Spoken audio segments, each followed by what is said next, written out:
ஒரு மலர் 2 பெண் பறவைகள் இருந்துச்சாம். அதில் இன்பாவும் துன்பாவும் வாழ்ந்தாங்களாம். இன்பா ரொம்ப மகிழ்ச்சியாகவும் இருக்குமா, சுறுசுறுப்பாகவும் இருக்குமா.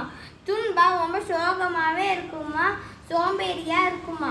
அப்போ ஒரு நாள் இன்பா வீடு கட்டிக்கிட்டு இருந்துச்சான்.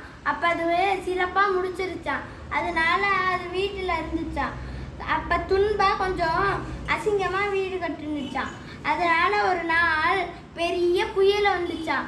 அதில் இன்பாவோட வீடு அடிச்சுட்டு போலையான், துன்பாவோட வீடு அடிச்சுட்டு போயிருச்சான். அதனால துன்பா இன்பாவோட வீட்டுக்கு வந்து என்னை காப்பாற்றின இல்லாட்டி அடிச்சுட்டு போயிடுவேன்னு சொல்லிச்சான். அதனால இன்பா காப்பாற்றுனுச்சான்.